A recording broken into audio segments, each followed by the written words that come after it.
from a family with from 6, so we have 3 of each. So I was in a living experiment with the differences from then. But what I didn't notice was what I learned from my brothers, that when I went into a classroom, I had a sense of understanding that boys' behaviour is actually a form of communication, and that they're less likely to use words.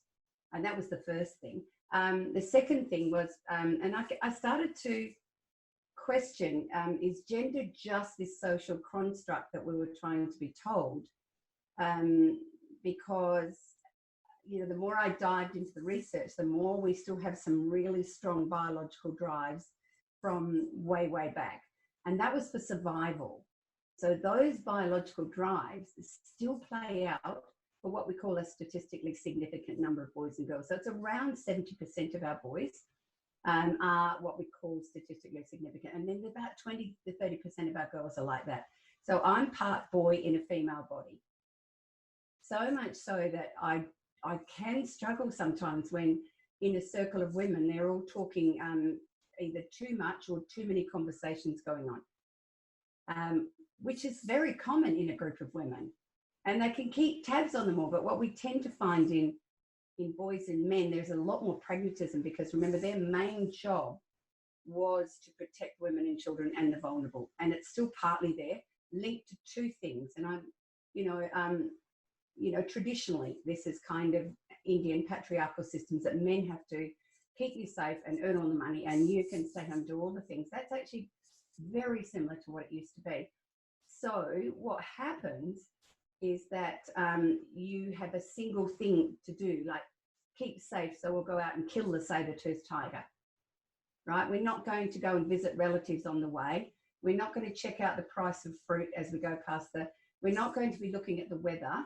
We've just got one job to do. Whereas if you send a woman to do one job, she will observe all those things at the same time and probably come home without what she went for.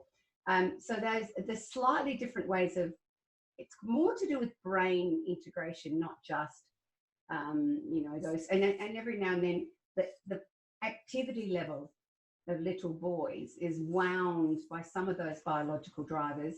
Also, they're not wired to sit still. 7, 8, they're getting a bit better at it. We know their fine motor skills are way worse than girls till around 7 and 8, but their core strength is really much better than girls early. So, and then I think the other one that I really, really want to talk about here is in the traditional man code world, boys were perceived to be tough.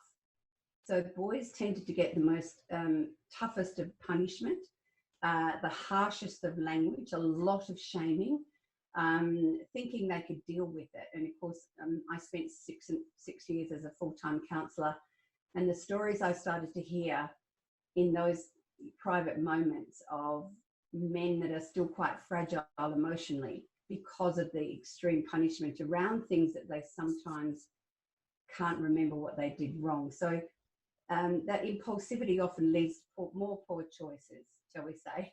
And I think when mummies and daddies, I know that I just wanted to work with mummies. Everyone thought it was dads being too harsh. But I noticed that this is conditioning was also in us women. And we speak really more gently to girls and more harshly to boys. So I kind of wanted to bring it around that even the toughest little boy out there is got a very tender heart. And so if we treat it like a tender-hearted girl when we discipline and when we try to get them to see that jumping on the couch might mean they could hurt themselves or their sister. So it was a different thing. And I also think we tended to celebrate the extrovert alpha males, the leaders, the winners of football, the chest banging. Yep. And we sort of saw our sensitive boys as something less than. And a lot of those end up in caring professions. They're often beautiful doctors and nurses and carers and things like that. And they've had to kind of fake a toughness. And it's not who they were. And it's the same with boys who, in the arts, they want to play music. They're not into wanting to win the awards for academics or sport. And I still think we've got an attitude that tends to put down those boys as being less than. And so part of my message is that all boys, regardless of where they are on the temperament spectrum, are equally valid and deserve to be loved. And our job is to help them become the best expression of themselves, not necessarily following daddy's footsteps or their grandfather's or their family traditions. That sometimes, if we want them to be a happy, effective member of society, they may walk a different path, and it needs to be okay. So I hope that's got it in a little bit of a nutshell, just a few of the things. And I am really excited because neuroscience keeps coming up with even more of the things that we can now understand are a little bit different. But remember, it's not all boys and it's not all girls, but we just need to know every now and then, oh, that makes sense of why they do that. And I tell you one funny story out of my Mothering Our Boys book. A mum sent me, I asked for anecdotes from mums as well as lots of surveys from the dads. And I kept saying sometimes they just get a thing in their bonnet about wanting to do something and finish it because it makes them feel good.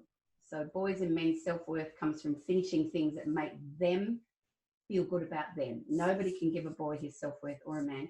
And she said her son came in 8 years of age and he said, Mummy, I'm going to dig to China. And he's in Australia. And she said, oh, let me know how that goes. Now that boy dug and dug all week. His dad helped him with a pick. He was still digging at 6:30 at night. He was digging and digging. And about the 8th day, this is an 8-year-old, he's come in with an exasperated look on his face and says, you can't dig to China. And his mum looked up and said, never mind, son. But how many of us would have jumped in and said, you can't dig to China? So every now and then we need to recognise they need to work some things out themselves, and sometimes pain and discomfort are great teachers for our boys, provided they create the pain and discomfort, not us.